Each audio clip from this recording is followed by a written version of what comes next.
हिंदवी स्वराज्याचे सरसंस्थापक छत्रपती शिवरायांना मानाचा मुजरा करतो। भारतीय राज्यघटनेचे शिल्पकार भारतरत्न डॉक्टर बाबासाहेब आंबेडकर यांना मानवंदना अर्पित करतो।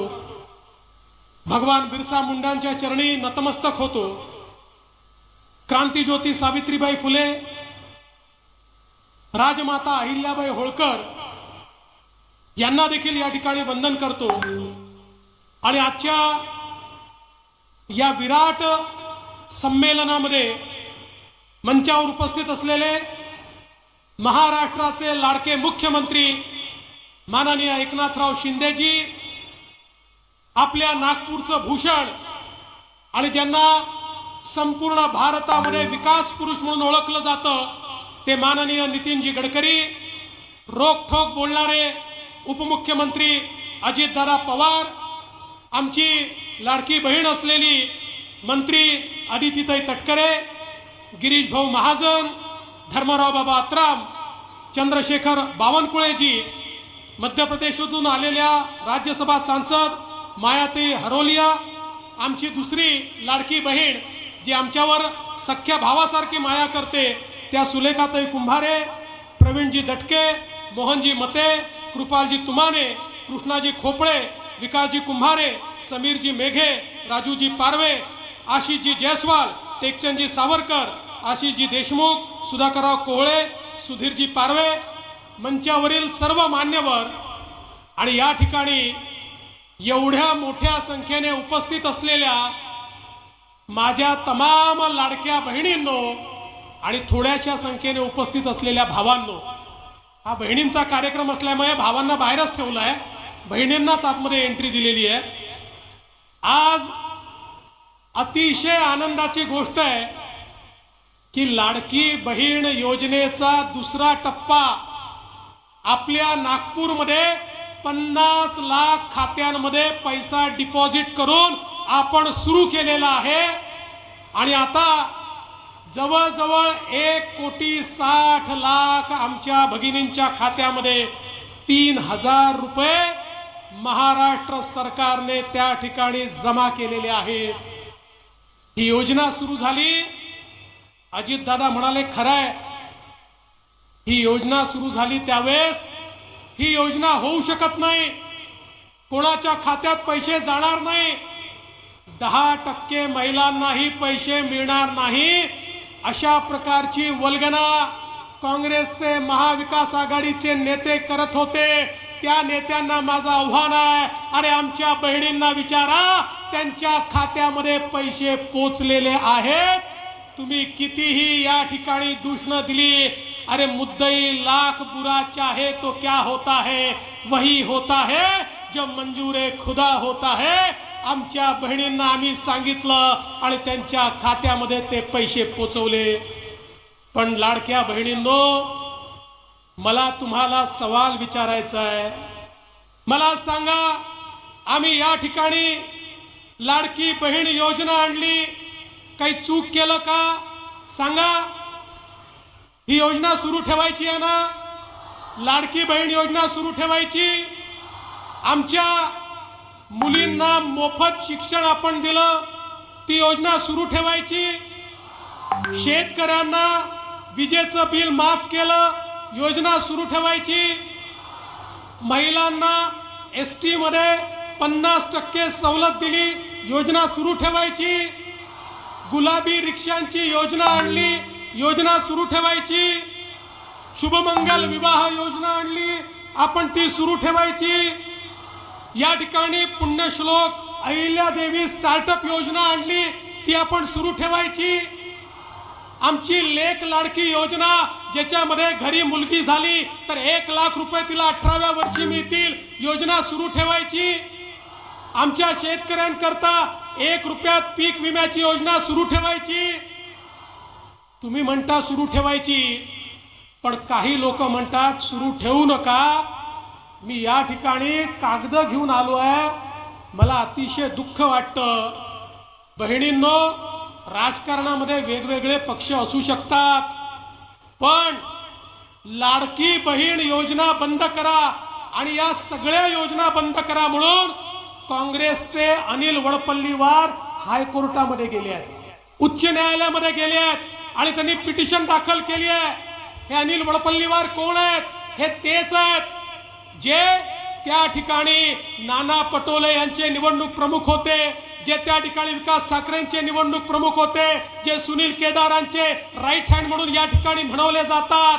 आज त्यांनी हायकोर्टामध्ये पिटिशन केली आणि सांगितलं या सगळ्या योजनांवर फार पैसा खर्च होतोय आणि म्हणून या योजना बंद करा.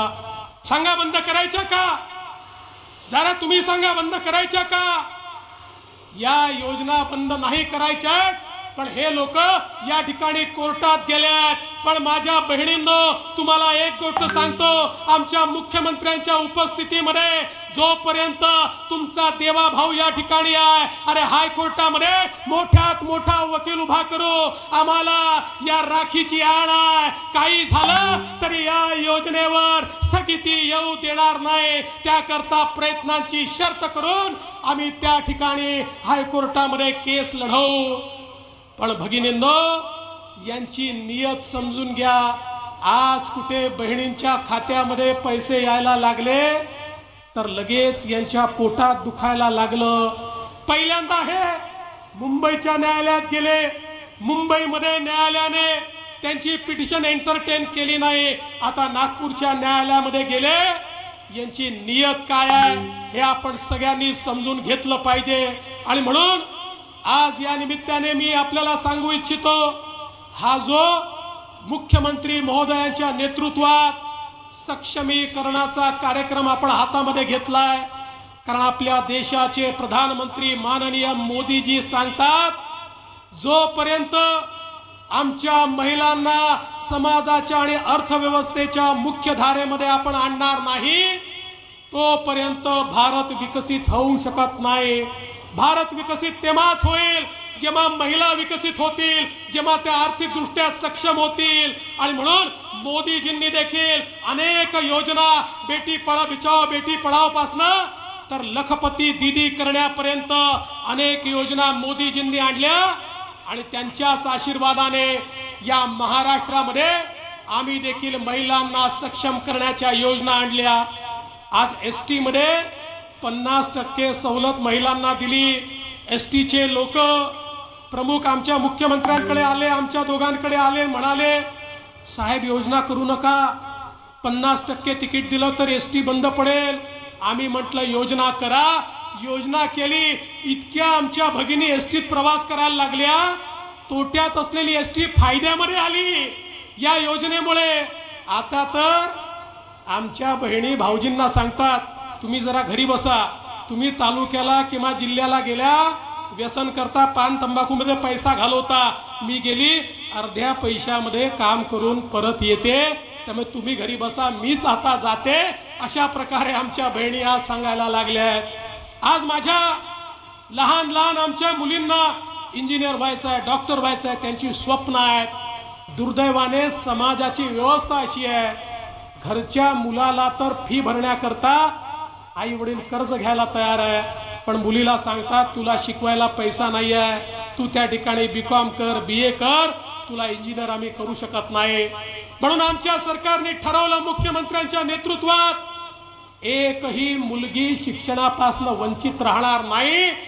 507 कोर्सेस मध्ये, खाजगी कॉलेज मध्ये देखील जेवढी फी लागते ती सगळी फी आमच्या मुलींची आता तुमचे भाऊ महाराष्ट्राचं सरकार त्या ठिकाणी भरणार आहे. आता मुलींच्या शिक्षणाची चिंता करू नका आणि कृपया मुलींना सांगू नका तुझी फी भरायला पैसे नाही. मुलींना शिकवा, मुली शिकतील तरच खऱ्या अर्थानं आज या ठिकाणी एक मोठं परिवर्तन आपण करू शकू. बहिणींनो, खऱ्या अर्थानं या ठिकाणी मी सांगू इच्छितो, बिजली चमकती है तो आकाश बदल देती है, बिजली चमकती है तो आकाश बदल देती है, आंधी उठती है तो दिन रात बदल देती है, जब गरजती है नारी शक्ती तो इतिहास बदल देती है. अशा प्रकारचा इतिहास बदलण्याची शक्ती आज तुमच्या हातामध्ये आहे. आणि म्हणूनच आज या वेगवेगळ्या योजनांच्या माध्यमातून एक मोठं परिवर्तन आपण करतोय। काल माननीय प्रधानमंत्री महोदयांनी लखपती दीदीचा कार्यक्रम केला। आपल्याला आश्चर्य वाटेल, आमच्यासारख्या आपल्यासारख्या सगळ्या घरगुती महिला होत्या, आज त्यांच्यापैकी कोणी वर्षाला 2 लाख कमवतोय, कोणी 4 लाख कमवतोय, कोणी 8 लाख कमवतो आहे। 1 कोटी महिला लखपती झाल्या आहेत। प्रधानमंत्री महोदय 3 कोटी महिलांना लखपती बनवतायत। आम्ही ठरवलंय पहिल्या टप्प्यात 25 लाख आणि त्यानंतर 1 कोटी महाराष्ट्रातल्या महिला आम्ही लखपती दीदी बनवणार आहोत। म्हणजे त्या 1 कोटी महिलांचं वर्षाचं उत्पन्न 1 लाखापेक्षा जास्त असेल आणि त्या नोकरी मागणाऱ्या महिला असणार नाहीत, नोकरी देणाऱ्या महिला असतील। अशा प्रकारचं सक्षमीकरण आम्ही हातामध्ये घेतलेलं आहे। आणि म्हणून मी तुम्हाला एवढीच विनंती या निमित्ताने करतोय की या संपूर्ण महिला केंद्रित आमच्या योजना आहेत, एक मोठं परिवर्तन आपण घडवतोय। आणि खऱ्या अर्थानं अजितदादांनी सांगितलं ते देखील खरं आहे। आज समाजामध्ये इतक्या मोठ्या प्रमाणात महिलांच्या बद्दल अपराध होतात, समाजाला एक कीड लागली आहे। आम्हाला माता म्हणून, पिता म्हणून, आमच्या परिवारामध्ये आमची जी मुलं आहेत त्यांना देखील समजावून सांगावं लागेल, महिला या कमोडिटी नाही आहेत। महिला ज्या आहेत त्या आपल्या माता आहेत, त्या आपल्या भगिनी आहेत, त्यांच्यामुळे आपण अरे माता नसती तर कोणीच जन्माला आलं नसतं ही शिकवण देऊन आमच्या महिलांच्या प्रती त्यांच्या मनामध्ये आदर तयार करणं देखील गरजेचं आहे। पण त्याच वेळी जे लोक महिलांचा अनादर करतील, जे त्या ठिकाणी महिलांच्या विरुद्ध अपराध करतील, त्यांना देखील मोकळं सोडलं जाणार नाही। कठोरात कठोर शिक्षा, अगदी आवश्यकता पडली तर फाशीपर्यंतची शिक्षा त्यांना देण्याचा मानस हा या ठिकाणी आमच्या सरकारने केलाय। मी आज जास्त बोलणार नाही, केवळ एवढंच सांगतो, आज आपण पाहतोय महाराष्ट्रातलं चित्र, नागपूर जिल्ह्याचं चित्र आपण बदललेलं आहे। या जिल्ह्यामध्ये माननीय गडकरी साहेबांच्या नेतृत्वात इतकी वेगवेगळी कामं झाली आहे। मोठ्या प्रमाणात रस्ते असतील, पिण्याच्या पाण्याच्या योजना असतील, आता आपण नळगंगा वैनगंगा नदी जोड योजना केलेली आहे, ज्या योजनेमध्ये जवळपास नागपूर जिल्ह्याचे 1.5 लाख हेक्टर जमीन ही सिंचनाखाली येणार आहे आणि आपल्या नागपूर जिल्ह्यातला दुष्काळी भाग त्या ठिकाणी पूर्णपणे दुष्काळ मुक्त होणार आहे। आज समृद्धी सारखा महामार्ग आपण तयार केलेला आहे। आपल्या नागपूरमध्ये मेयो आणि मेडिकल हॉस्पिटल जे गरीबाचं हॉस्पिटल आहे, 1000 कोटी रुपये आपण त्या 2 हॉस्पिटलला दिले आणि त्याचा कायापालट करून गरीबाचं हॉस्पिटल हे देखील प्रायव्हेट हॉस्पिटल सारखं असलं पाहिजे अशा प्रकारचं काम त्या ठिकाणी सुरू केलं आहे। आपल्या मानकापूरच्या क्रीडा संकुलाला 600 कोटी रुपये खर्च करून त्या ठिकाणी आपण राज्यस्तरीय क्रीडा संकुल तयार करतोय। वेगवेगळ्या माध्यमातनं नागपूरचा, शहराचा आणि जिल्ह्याचा चेहरा बदलण्याचं काम या ठिकाणी होत आहे। माननीय गडकरी साहेबांच्या नेतृत्वात मेट्रोची कामं असतील, रस्त्यांची कामं असतील, इतक्या मोठ्या प्रमाणात झालेली आपण बघितली। आणि या नागपूरमध्ये सगळ्या आयकॉनिक शिक्षण संस्था आणून आमच्या मुलांच्या हाताला काम मिळालं पाहिजे, आपला प्रयत्न आहे। आज लाडका भाऊ योजना सुरू केली, मला सांगताना मुख्यमंत्री महोदय आनंद वाटतो। आतापर्यंत आमच्या नागपूर जिल्ह्यातल्या 32,000 तरुणांना या योजनेच्या अंतर्गत काम मिळालेलं आहे आणि 10,000 रुपयापर्यंतचा स्टायपंड हा त्यांना मिळतो आहे। आणि याच्यामध्ये आम्ही मोठ्या प्रमाणात बेरोजगार असलेल्या आमच्या तरुणांना काम देणार आहोत, त्यांच्या हाताला काम देणार आहोत। या नागपूरमध्ये आमच्या झोपडपट्टीमध्ये राहणाऱ्यांना मालकी हक्काचे पट्टे देण्याची सुरुवात महायुतीच्या सरकारनंच केली। वर्षानुवर्ष लोक सांगायचे तुम्हाला मालकी हक्काचे पट्टे मिळतील, कोणाला मिळाले नव्हते, पण आम्ही त्याची सुरुवात केली। 50,000 लोकांना पट्टे त्या ठिकाणी आम्ही पोहोचवले। एकही झोपडपट्टी अशी राहणार नाही ज्यांना मालकी हक्काचे पट्टे नाही। या देशामध्ये सगळ्यात महत्त्वाचा निर्णय पहिल्यांदा घेतला, खासगी जमिनीवर देखील त्या जमिनी एक्वायर करून तिथल्याही झोपडपट्टी धारकांना त्यांच्या घराचा मालकी हक्काचा पट्टा देणार हे आमचं महायुतीचं सरकार आहे। गरीबाचा, मध्यमवर्गीयाचा, महिलांचा विचार, दलितांचा, आदिवासींचा विचार, शेतकऱ्यांचा विचार, शेतमजुरांचा विचार ज्यांच्या ठाई आहे ते आपलं सरकार आहे। आणि म्हणून आम्हाला केवळ एकच गोष्ट हवी आहे, आम्हाला केवळ हवाय तुमचा आशीर्वाद. अरे जीवनामध्ये आशीर्वादापेक्षा मोठी संपत्ती दुसरी कुठलीच नाही. आम्हाला कुठलीच संपत्ती नको, केवळ तुमचा आशीर्वाद, बहिणींचा आशीर्वाद, बहिणींचं प्रेम आमच्या पाठीशी राहू द्या, एवढीच विनंती करतो आणि माझं बोलणं संपवतो. धन्यवाद. भारत माता की जय.